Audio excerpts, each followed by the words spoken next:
but it's just not hard to not be stupid in this league, and they try so hard. We Logan, say it every episode, don't be gagoons. I They're all disagree fucking with you, gagoons. and it's funny that you say the bottom half of the league loses brain cells. It's the entire fucking league doesn't have brain cells. Every year.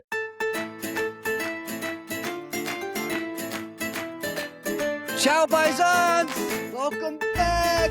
Calcio Culture, your favorite Serie A and Italian soccer podcast coming at you pre-recorded. If you haven't heard, now you have. Inter Milan have clinched the Scudetto this past Sunday at the legendary San Siro, and we're not going to talk about it here. We've got a whole podcast, whole episode just to cover the Scudetto winners. If you haven't listened, go check it out on our page, link in the show notes. Let us know what you think. Below the Scudetto winners, other spots have been locked up. Napoli clinched Champions League ball with their draw against the little lads by the lake, Como. And to absolutely no one's surprise, Pisa and Verona have punched their tickets to Serie B ball next season. Milan gets absolutely dismantled by Sassuolo. Who would have thunk it? I did. Thank you. Allegri calling it the worst match of the year.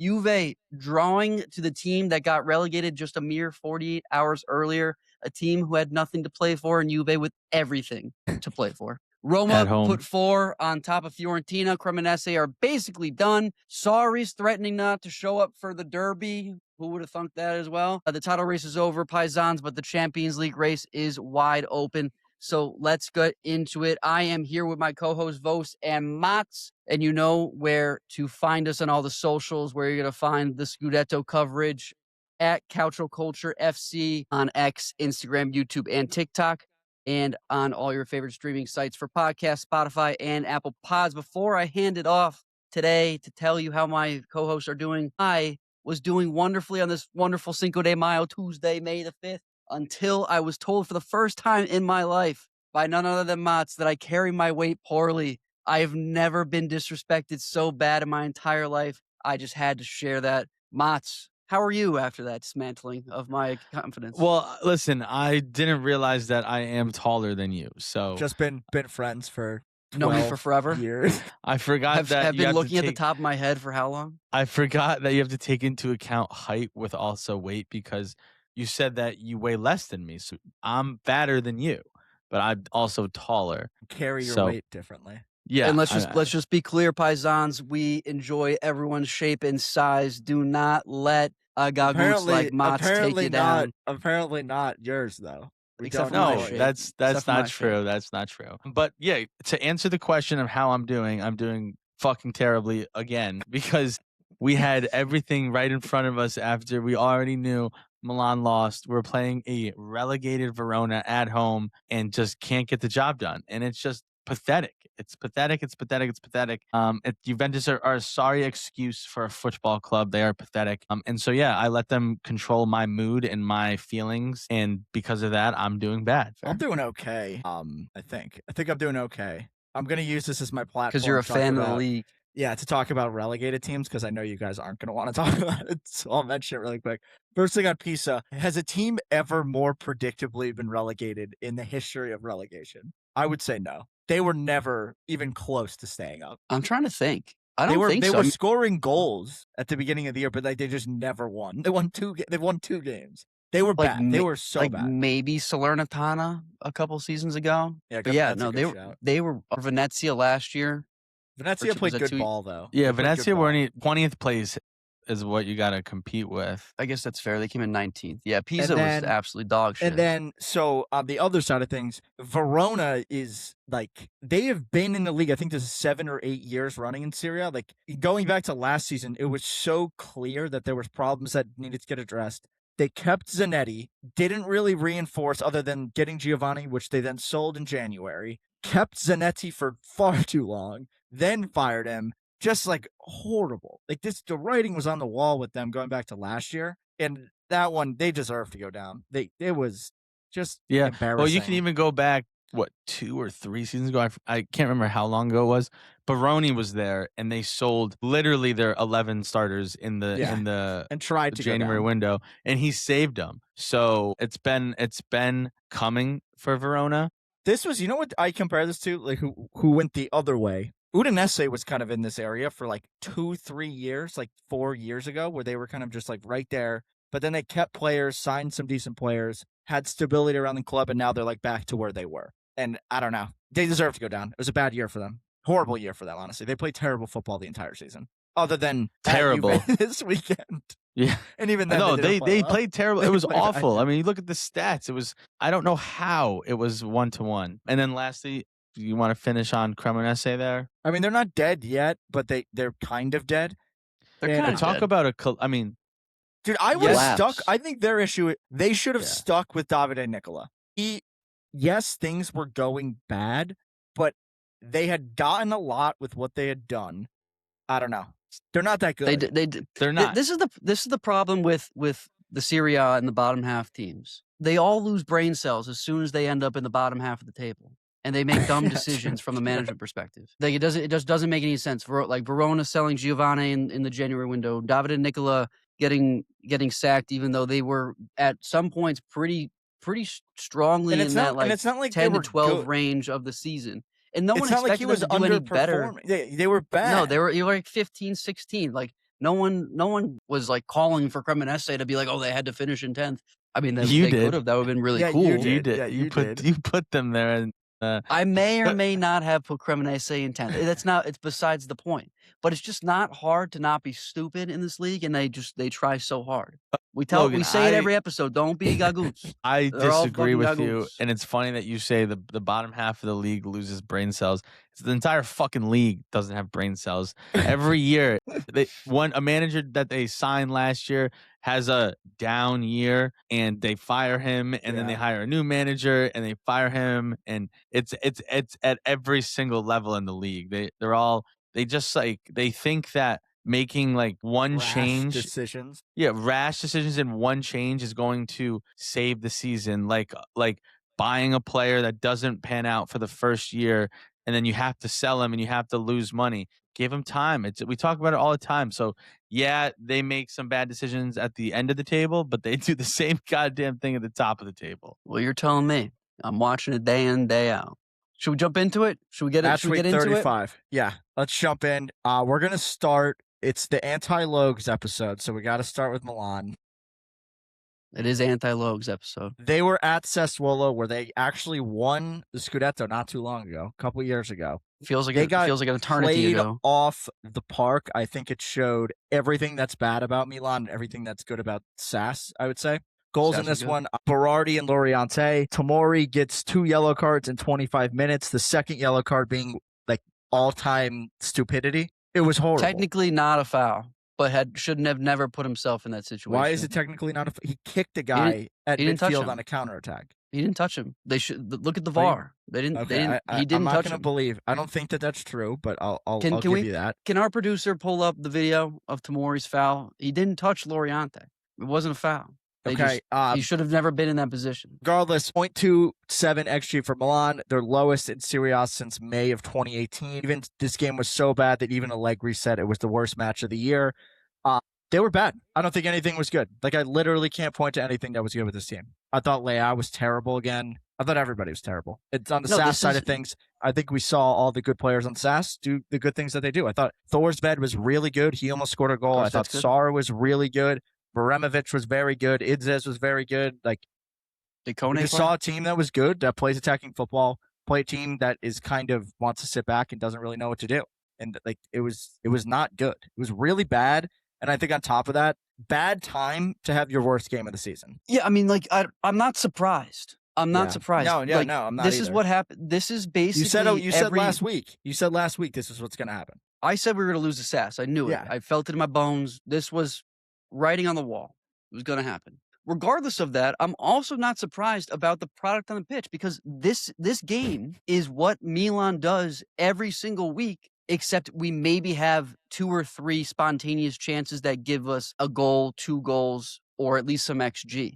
This just happened to be a game where we had nothing. But this happens every week. It's dog shit. It's terrible. And to happen at this point in the season, and God bless Matteo Gabbia's soul, that guy gets on the goddamn podium after every game, every week, and just takes it in the chin for the rest of the team. I don't see anybody else up there taking it like him. right at the end of the game, all the emotion, he takes it well. True Milan man. But at this point in the season, there are 3 teams in the league outside of Milan that have at least 3 losses in their last 5 games. Can you guys guess, without looking at the table, who those 3 teams are? No, Pisa for sure. Pisa for sure. Pisa's one of them. They've lost the last 5 games. I don't know. I have no idea. Give me the other 2 teams. It's got to be like Cremonese. Cremonese has 4 losses in the last 5 games. Give me the last team. And I know Verona just got a draw. Verona Lecce just got a win. Has 3 losses in their last 5 games. That is the 3 relegation teams have at least 3 losses in their last 5 games. And Milan. It is pitiful what is going on our side of the San Siro. And I can't stand Allegri. I can't talk about it more. I need him out. It's not just him. The players obviously have to play ball. They were able to play ball under Pioli, and Pioli had no instruction. So it's not like they couldn't have just decided for themselves to play well. They're dog shit. A lot of different players. But for Allegri, I'm just saying, there's a lot of free will in the world. They can just take their free will and go out there and play whatever they want to do. They could do that. Meanwhile, we got Allegri yelling from the sidelines to not fucking play ball because we're just going to watch Sassuolo put 9 past us. Listen, we might as well be scouting players for next season. This goes to show you, and I've been saying this for so long on Allegri. He is a manager. That is what he excels at being a manager. Managing multiple competitions. Shit right now. Managing what right? I have no fucking idea what he's managing right now. He's managing his fucking vacation schedule in the summer. Listen, that's what he does. He manages men. Like I'm sure people on the team will be like, we like Allegri. Like he gets them to good cohesiveness. However, his problem, he has no style of cohesiveness. Play. He expects he just relies on the players to figure it out, and also to wait for the other team to make a mistake to then take advantage. It doesn't work anymore, especially for a team like Milan, who they don't have necessarily the players that can just create something out of nothing, especially with Modric out. And then on the flip side of it, you look at the Sassuolo team, who have a style of play and are clearly have an idea of what they want to do and how they want to do it, and doing it week in and week out. They excel at it, obviously.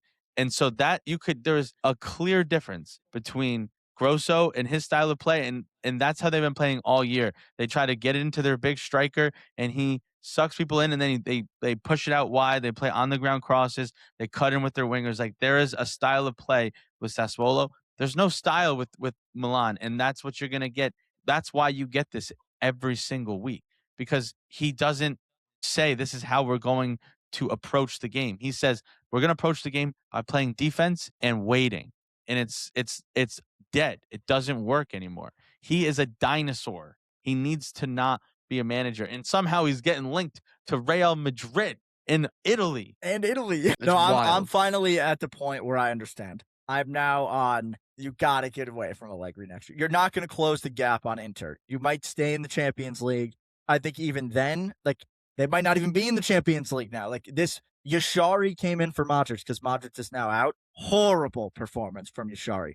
Was it his fault? I don't know. Yes, they had a red card early, but before that, I didn't think he was good. I don't think anything was good. I would just go with Ricci. I thought it was that bad of a performance where you cannot play him again. And now you are 3 points above the Europa League spot. You might not be in the Champions League now. And I'm a little bit worried. And now Tomori is suspended. So now you have to go to Coney, who has not been good all year. So he's been okay, but you're without your starting right center back, and now you're also without Luka Modric, and we don't even know what the deal is with Pulisic because he didn't play in this game. He came off the bench in the 60th minute.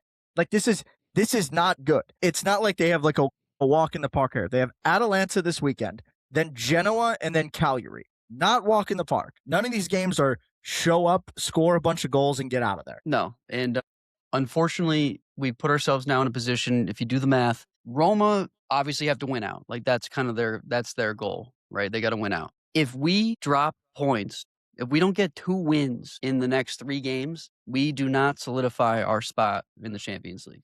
And if 5 points does not get it done, 6 locks us in, as Allegri famously said 2 weeks ago, when he woke up needing 7 and he went to sleep needing 6. We still need 6 points to lock in the Champions League. That means that we need to beat Genoa and we need to beat Cagliari because I'm not expecting a good result out of Atalanta, and I don't feel confident in those 2 games to go out and get 6 points. I don't. I It's don't unfortunate, but I remember. don't. I don't remember who said what for us 2 weeks ago, but I know for a fact Logan was like the top 4 It's are locked. locked. He was like, "There's gonna be no shuffling," and we're sitting here. Juventus have a large chance of not making the Champions League. Milan have just as large of a shot at not. I mean, probably a little less large, but I mean, both Milan and Juventus could easily fall out of the top 4 here. Yeah, I mean, I'm pretty sad about it, but I mean, at the end of the day, the problem, I think what's changed your mind, Bose? That's what I want to know. So what changed my mind? Like this performance was just this so game bad. of all performances really, like, again, not that different, especially because like Tomori with the red card, like that takes a lot of wind out of the sails, and obviously no Modric. So why this game of all the games does it change your mind on Allegri? Game I thought was worse than this one. There was no fight in this game. It was pitiful. And I think we saw the worst of Leao. Nkunku was lethargic. And I think what worked at Allegri 2.0 at Juve was that he had nothing. But he had like a goal scorer. He's been trying to do this system with Pulisic and Leao, who are not like their number one trait is not goal scoring. It is being like a creative winger and being a playmaker. And you can't do this with them. And Nkunku is kind of the same thing. Like he doesn't care, dude. He does not care. I'm done with him. I'm at that point. Juventus 2.0. He had people forget this. He had Di Maria, a classic, played right wing his whole career. He had Dusan Vlahović, and he had Chiesa.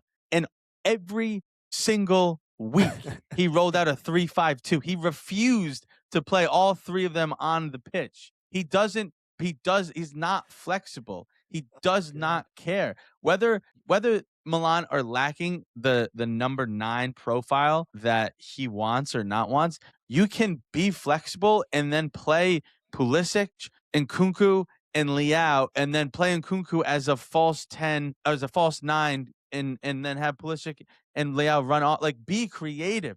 Do something. Change it up. You need the players clearly do not excel in your system. So then change your system. You are the manager. And he just every single week 3-5-2, 3-5-2, 3-5-2 when he has the players that don't, especially up top, that can't do it. And it's just he is a dinosaur. This is what changed my mind. This is what officially changed my mind. I said it on the Inter Milan champion episode. Inter got 66 points out of a possible 75 points from teams outside the top 6. That is the recipe for winning the league. They are not going to do that with Allegri. It is time to go. He's not going to win the Champions League. He's not going to win the Europa League. He's not going to win the Scudetto. Why are you going to keep him another year? The ship is stabilized. Jump off before it sinks again. I've been saying it. I don't even know if we can say it's stabilized anymore. Yeah, that's the crazy part. It was. Yeah, that is true. It was stabilized. No, because they're gonna be in a European competition next year. Yeah, but this team I don't even think wins the Conference League. No, I don't either. I think you have good pieces, and if you play the 4-3-3, but you still do it like a more counterattacking that's way. That's not Allegri. That's not. Allegri's gone. You got to get rid of Allegri. Get him out. I've been on that way. On that. Yeah, I think that really. Last point here. I'm Milan. Outlook for the remainder of the season. Where are they? What competition do they finish in? Listen, I'm worried. I mean, we've got 5 points on Como, and that means that we need to get 3 points to stay in Europa League. I think we get at least the Europa League. Now, I think Allegri just said it again, that he's fine getting a solidifying Champions League on the last day of the season, which is exactly where we're going to fucking be, because there's no chance that we get a good result against Atalanta playing the way that we're playing right now. Genoa is a good team. I don't people be sleeping on Genoa. I know they just went draw loss, but Genoa is a good team. Plus that game's away. So we got to go to Genoa and beat DDR. I don't know about that. Task. Thankfully, we got Cagliari as the last game of the season. But again, Cagliari for the first half of the season was a formidable team. Right. Formidable. One of Vosa's favorite teams of the league, of which he has many. Obviously, a very poor second half of this season. But we've also had a very poor second half of this season. So realistically, if we go another 3 losses in a row, I can't say I'm surprised. Watch us get 0 points in the next 3 games. Oh my God. And we're just cooked. We're burnt chicken. Against Atalanta this weekend, and Atalanta's definitely been struggling. They've won one of their last 5. Have nothing to play for. But you guys, let's say Milan's not playing much better. If they lose, Juventus has Lecce and Roma have Parma. Shit. You could be looking Parma's at 5th place, tied in 5th place, 4th place with Roma, Juve ahead. Like I don't want to look ahead because Juve can't beat a relegated team. So what makes anybody here think that they could beat a team that's not getting relegated in Lecce? So I don't want to jump ahead, but wow, you definitely, of these 3 teams, you without a doubt have the hardest 3 games left. Easily. And I am now speechless thinking about it. I can't comment further on this team at the moment. All right, really quick on SAS, because I think this is a perfect dichotomy of what a team could be playing. SAS are in 10th place now, and they are 6 points off of Atalanta, who are in 7th. That's insane. Yes. SAS play great soccer. Playing a 4-3-3 soccer. Good recruitment, attacking soccer.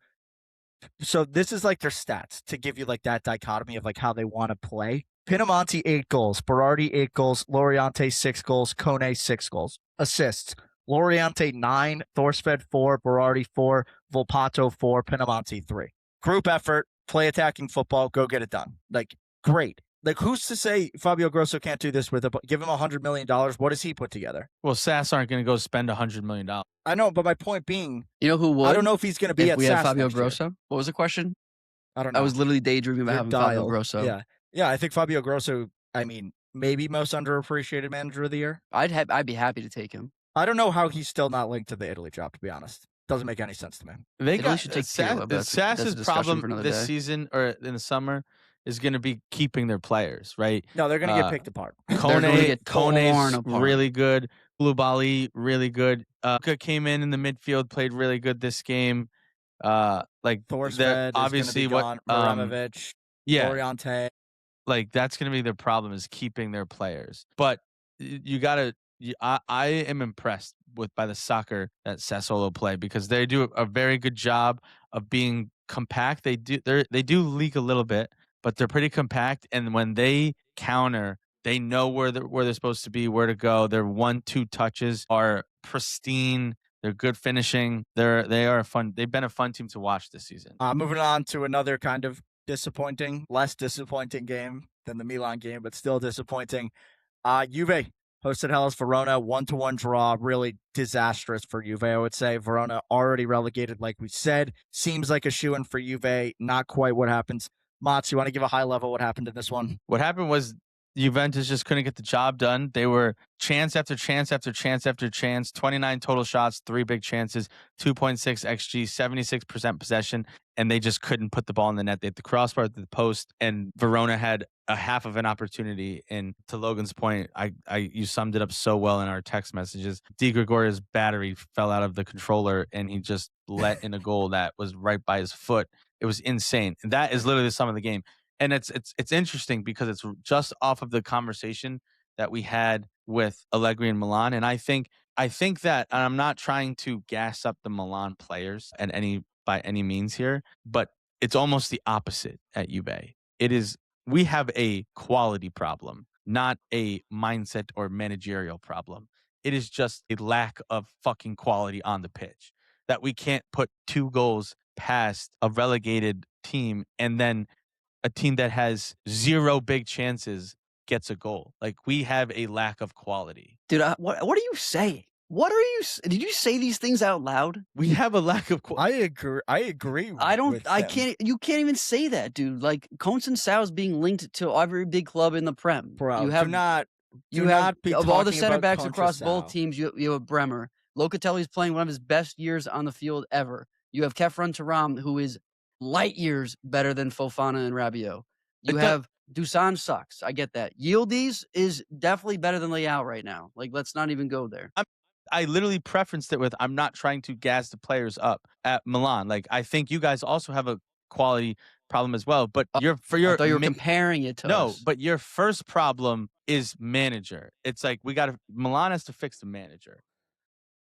And then we have a quality problem. But then you see what you have with your quality. Juventus just like it's every week. It's like we don't know how to do a 1-2 in tight area, passing, go, finishing, and like winning the game. But you can see the ideas of what Spalletti wants. 2 years ago, if you would have told me that Juventus have 29 shots, I would have shot you in the face. I would have been like, yeah, right. We have Allegri. We don't have any. We have no shots. Shot you in the face. But the fact that it takes us 29 shots to get one goal, and that one goal came from a free kick, is what is embarrassing. Oh, Dusan Vlahović free kick, inevitable. Dusan. He doesn't cut it. There's a lot of players on this team in terms of the quality that don't cut it. And yeah, that's what it comes down to is the quality. Listen, there is nothing different about Juve than what happened last week or the week before. Like, it's kind of the same now. They're not good at scoring goals. That being said, what are you rolling out there as a striker to finish the season off? Do you go Vlahović scored? Let's see if we can ride him. Dude, and then he ship him scored out. on Like, a that's free it. kick. He looked awful in the. Yeah, but I mean, Jonathan run of David has play. looked awful. Jonathan David looks Openda terrible too. obviously can't really Openda's play. terrible. Well, Openda's. If you look at the minutes that he's got, I don't think it's more than 300 minutes. I don't. He does not play. 40 and so at this point, I'm like, play him. Let's see what he's got. Because Jonathan David can't do it, and Dusan, God, What's rough about this game, I think, is if they had won this, you're home free. Yeah, we're in a Like, fantastic spot. You're in the Champions League. Like, you don't really have to worry.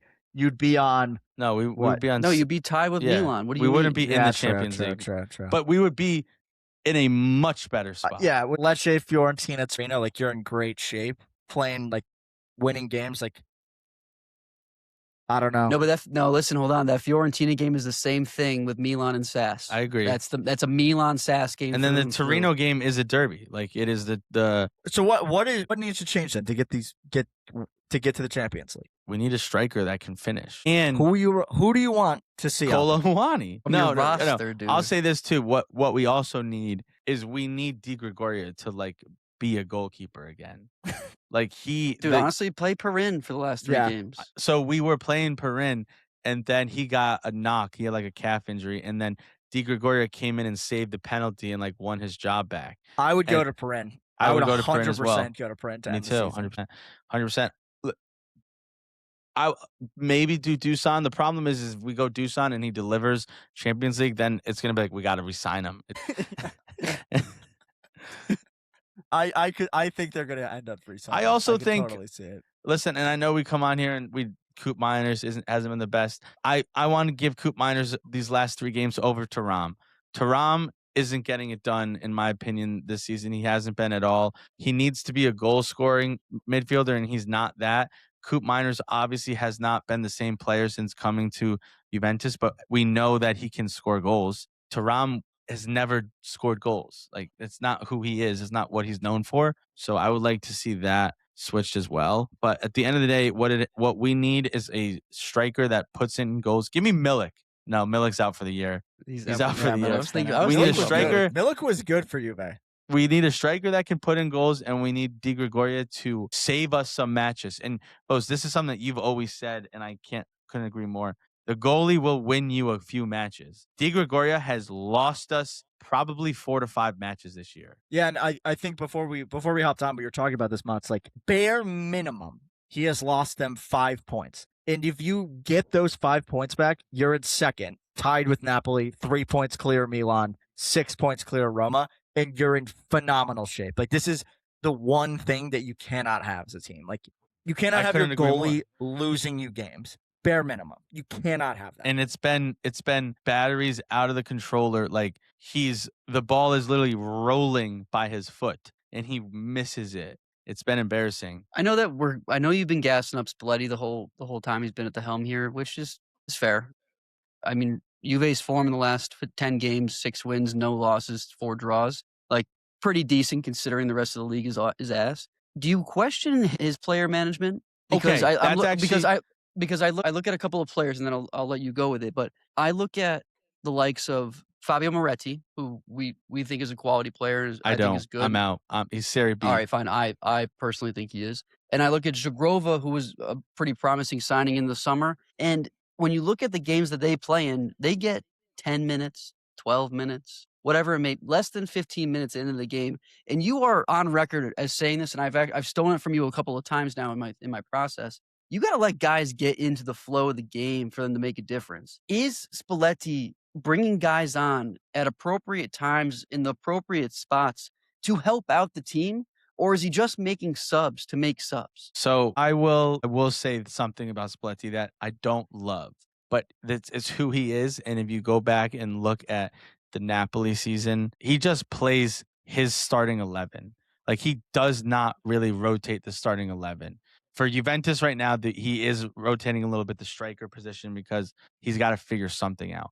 But it's for every single game, you can guarantee that it is going to be the same exact 11. And that I don't love, because we have quality players like a Zhegrova that can change a match. However, he doesn't like Zhegrova's defensive work. Conceição works more. So he refuses to play him until it's 10 minutes left in the game and it's 1-1 and we need to make something happen. But at that point, every team is just like parking the bus and doing everything they can to keep the draw and don't let Juve score. That Zhegrova's got 4 guys on him and he can't get by 4 guys. So yes, Logan, I agree. He's not going to the bench early enough in some games or trusting in his bench players enough. And even at the starting lineup, he needs to rotate a little bit more. But I can't. Yeah, he does. Why? Like Thuram. Yeah, but you know what you have right now. Like, you're in one game, you're just trying to get to next season. You got poop miners. I would rotate. He was rolling out more. Boga when Boga was playing well. Conceição has probably been the best player over the last month.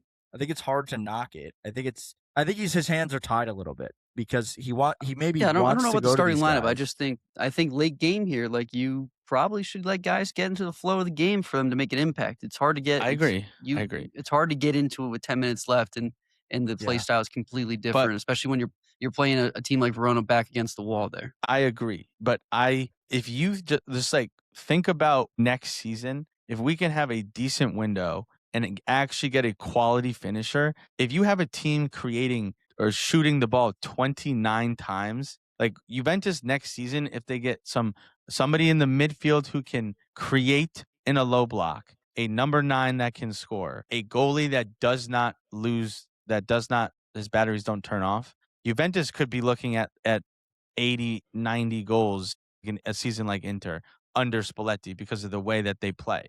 And I don't think that's crazy in the slightest. Let's not look too far ahead, buddy. We got 3 games left and we don't have it locked up. So that's true. Remains to be seen. Keeping it rolling. The rest of the slate here, starting with Como, Napoli, rock fight, 0-0. I don't think Napoli's officially in the Champions League, actually, but I think a draw. They need 1 point to clinch at this point, I believe, right? Like, they're right there. They're 6 points clear of Roma. They're 6. No, I guess if Roma would have to win out, they'd have to lose. If Roma win out, I think I guess they're not. Somebody lied to me. Yeah, somebody lied to us. But what do you guys think about this one? Because with Napoli, like, they know what they have to do. This is I think this is a Conte result. Like, right against Como, they're kind of chasing. Let's get a 0-0. I think the storyline is more Como, and I kind of want to talk about that rather than Napoli, because we've talked about Napoli at length. Like, they're going to be in the Champions League next year. This year was always going to be a wash with what happened. I think they're lucky to be where they are, and I think that's a testament to Antonio Conte. But with Como, they've really fallen off a wagon when they had chances to strike, right, over the last couple of weeks. In the Coppa Italia, they lost to Inter. They were up 2-0 on Inter, like we keep talking about, a couple of weeks ago in the league, and lost that one as well. I think they just lost to Roma. I'm pulling up their schedule right now because I forgot. The Napoli game was big. Like, they've just kind of fallen apart for the most part. And I don't know what it is. I don't know if it's Fabregas. I don't know if it's the players, but they've just had a lot of not great results recently. It's a couple of different things. And they've gone on to completely prove me wrong and put on a completely different performance than they did down the stretch last season. Thing.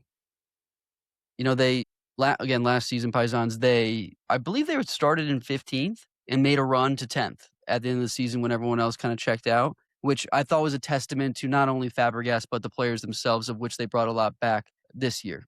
I think what's happened here is that the spotlight just got too big. I think the spotlight got too big. I think that they smelt the opportunity to be top 4. It was in reach, and the pressure just got to them here. I think that this is purely the scene got too big. On top of, there may or may not be some players that already have one foot out the door in terms of looking ahead to next season, namely Niccolò Pisilli, who I'm not saying he played poorly or whatnot, but they probably already are looking ahead a little too far. So that the two of those things combined is a deadly combo. Luckily, Atalanta's also shitting the bed, so they're not necessarily out of the Conference League discussion. But depending on how Roma end up for the last 3 games, of which they have a decently easy schedule, I think that they're pretty solidly in that Conference League spot. Niccolò Pisilli out the door, and they're going to have to rebuild next year. Yeah, I think you nailed it. And I think the difference when we talk about Roma, they're only 2 points off of Roma, but Roma have hit a stride. Como have been stop, go, stop, go, stop, go over the last month and a half. And I think you hit the nail on the head. And I think even beyond that, reversion to the mean a little bit. I think this team deserves to finish in 6th place. I don't really think they deserve to finish any higher than that. I think that's actually kind of would nail it, right where they should be. And I think that's probably where they're going to end up. They're 7 points clear of Atalanta. I don't think they're going to catch them. They could leapfrog Roma. Don't get me wrong. I'm not saying it's not going to happen, but I think if all the cards shake out correctly, this is kind of where they belong. I think that they played the way that they played. They deserve to finish in 5th or even 4th. Now, down the stretch here, they obviously have fumbled a little bit. But the difference between Como and Roma are Roma have been here. They have leaders. They have players that have gone deep runs, have made European competitions, has played in European competitions, have a manager that has won a European competition. And so they just have a little bit more experience. This is a classic young team that showed what they are and who they can be. But they're young. They are full of 21, 19, 18, 23-year-olds that are going to learn from this experience. It's a classic.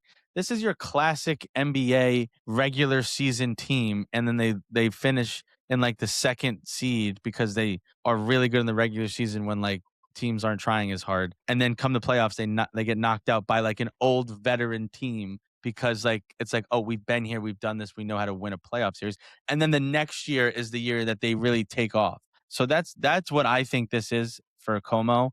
Yeah, they're going to lose some players. I think I have no doubt in their recruiting system and in Fabregas to easily kind of replenish the pipeline here of young talent. They're going to keep a lot of their guys, and they're going to learn from this. And Como next year, realistically, I think very good chance of top 4. Very good chance. Next year, you're saying? Yeah, I agree with you. Anything, Luke? Wrap it up. Keep moving. Up to you. Keep moving. Keep it moving. Oh, wait, I will say this also. This could have been very different. They had an open goal, and Rachmani, I believe, saved the goal line save. Duvikas just dribbled right around Logan Savior. Milinkovic-Savic, who's not the goalkeeper of the year, wasn't last year either. No, certainly not. Rachmani just fucking does what Rachmani does in goal line clearance, but that goes in. This is way different. So at the San Siro, Roma demolished Fiorentina. Pause. Not the San Siro. Not the San Siro. The Olimpico. The Olimpico. My bad. Demolished Fiorentina, who have been an absolute punching bag. Goals in this one: Mancini, Wesley, Hermoso, Pisilli. Pisilli notably goal and assist. Hermoso also goal and assist. Pisilli gets man of the match. Guy's got to be playing every game next year. Daniel Malin, noticeably, 2nd assist. Week in a row. Travella assist. Thank you for that analytical take. Roma stay in 5th. 1 point off Juve now, right? We're saying 2 points? 2 points off of... 2 points. 1 point. 1 point off of Juve. 1 point off of Juve. And I think that the story of Roma now for the last month or so they're kind of figuring it out. They're scoring goals. A lot of that is Daniel Malin, but they're playing good when it's it matters. All Daniel Malin. It's all Daniel Malin. Some of it's Pisilli. And this is the sprint in the season, like Mats has been saying, where it matters. And they are getting hot when other teams are getting cold. And that's pretty big. And to end the season, it's not like they've got the hardest schedule in the world here. I mean, they've got Parma. The Lazio game is going to be tough. And then Verona. Should get 6 points and put the pressure on Juve. And you've got to get your business done to put the pressure on Juve. But, I mean, this kind of has saved Gasparini's season, I think. This last kind of month or so where they're playing better I think I'm looking at Gasperini differently. I think everybody is. If they get to the Champions League, certainly. I feel as though Roma fans should feel like how I feel about Allegri. No, because they should not. Roma were in the Scudetto race for a while. They were firmly in the Scudetto race for a very long time. I just quit on Roma far earlier than I quit on Milan. They had it in their grasp. Wrongfully so, I will say. They had no business being there. In their grasp. But they were there, yeah. No, Logan, they the were top difference of the is table for the first half of the season. They were top 3 for the first half of the season. Logan, what are we talking about? The difference here is that Roma fans aren't delusional in saying we haven't made the Champions League in X amount of years. We're going to fucking win the Scudetto this year. Like, you were like, we're going to win the Scudetto after coming in Napoli 7th place. Napoli was in 14th the year before Antonio they won. Conte is different when it comes to managing one competition. That's what he is known for. Look at his history, okay? If you were to ask any Roma fan what they wanted, and we had 2 of them on, and they said, we want Champions League football. It's been however long since we've had Champions League football. That's what we want. None of them were, we want the Scudetto. If you start hot and you're in the race, yeah, that's awesome. But they reverted to the mean. They probably did a little too much. They probably went below the mean, and now they're back. And it's like, all right, we're right there with Champions League football. That's what we wanted. No Roma fan's gonna be like, I'm mad that we didn't win the Scudetto or didn't come close to winning the Scudetto after the season that they've had and put together. The goal from the start for every Roma fan was Champions League football. So was Milan, but I'm still just as mad that we're not fighting for the Scudetto. So, well, once again, you're. I don't do it. I'm not going to quantify this. What I want to ask you guys this. This is obviously what Roma, the vision was for Roma when Gasperini signed. The 4-0 against Fiorentina, 2-0 against Bologna, high press, a lot of opportunities. What has clicked? What changed? Why is it finally happening now? I think it's Pisilli is a lot of it, and I think having a fully healthy Wesley has helped, and a fully healthy Sule. Like, Pisilli was one of like the major keys to this, definitely. And Daniel Malin obviously being the other key. And over the last 1 to 2 months, Sule has gotten fully healthy. Wesley has gotten fully healthy. Pisilli has been playing. And we hadn't seen all those guys together really at any point in time. And now all of a sudden, okay, going to next year, Sule's a lock 11 starter, 100%. Daniel Malin, lock 11 starter, 100%. Pisilli, lock 11 starter. Kone, probably still there. Wesley, lock. Indica, lock. Svilar, lock. And all of a sudden, you need like 2 or 3 guys to have a really good team. And 3-4 months ago, we were saying, do we know if anybody's good enough to play for this team? And I think now we're seeing what Gasperini wanted when we got all the players healthy. And again, the Malin one is important because that is presumably a Gasperini guy that he said, this is the guy we got. And it worked out. So now you have the summer to get more guys to help him. And if they get Champions League, it's really meaningful to them. It's really meaningful to Juve, and it's really meaningful to Roma if they get Champions League for the money. Yeah, I mean, my take here is it's kind of like a snake shedding its skin. They finally shook off they finally got rid of the days of having to lean on Dybala, leaning on Pellegrini, leaning on the likes of that system. Still leaning on Mancini. Kind of. Gallardi's had a good season, so they can rotate with him as well. My point being is, though, they've fully been able to lean on new blood in Malin, in Sule, in Pisilli, and they haven't been fighting that. Yeah. For so long, they were fighting moving away from the old guard. They've now accepted the new guard, and they now it's like they found new religion. They've been able to revamp themselves and finally let go of the past, which I think has just been a freeing experience for this Roma team for the last couple months or so. Yeah, I mean, they're clicking, and this is kind of a sneak peek or a little preview of what they can be last year. It's going to be scary. And I know I talked about it last week, said that he's my Serie A MVP, even though he came in January. But every week I'm impressed by Malin. His control with the ball is one of the best I've seen in this league. He is always looking to attack, and he can just dribble right by the defenders and just pull a powerful shot out of nowhere. He's very, very impressive to watch. Was he this good in the Prem, Logan? Like, did he come out of nowhere? Did he do this in the Prem? No. I mean, he had a very short stint on Villa. I don't even think he did this on He was a much Dortmund. better run on Dortmund. I'm impressed by this guy. Like, if you watch him, he's always looking to take on his man. He'll dribble right by you at a fast pace with it right there, and then can rip a shot. He's creative. He's unselfish. He's effective He works in all hard. areas. People forget what Malen used to be able to do because his running mate lost a testicle and fell off the face of the earth. But the year that Sebastian Haller had a absolute run on Dortmund, Malen was the guy next to him. So overshadowed not only because Haller had 9 inches on him, but overshadowed because Haller had scored 1 million goals. But Malen was a very big piece of that team. And so a little bit of a journeyman thereafter, obviously got to Villa, now resting at Roma, has also performed well in the Netherlands. So it's not necessarily out of the blue, but not to this extent. Well, I'm glad that Roma found him and that he's in our league because he was a diamond in the rough. I think I'm telling you, he obviously doesn't have the name as sexy as Luis Diaz, but I watch him. I'm like, this is a poor man's Luis Diaz. I can see that. Fiorentina side of things, 9 points clear relegation. Draw gets them across the line. 0.14 XG in this game. Just got to make it to next year. Just get to the summer. They've got to take down the whole house and start again. Yeah, they should burn it. They should burn the house. I just want to quickly say one thing on Fiorentina. I think manager too. I know you guys said the whole house, but it was pathetic. I mean, they were after the second goal, they like literally stopped trying. Like no, they don't. Roma were putting balls across their goal in the 18, and no defender nor De Gea was even like trying to get on the end of the ball to like prevent it. It was like pretty embarrassing. Is Vanoli even still there? Yeah.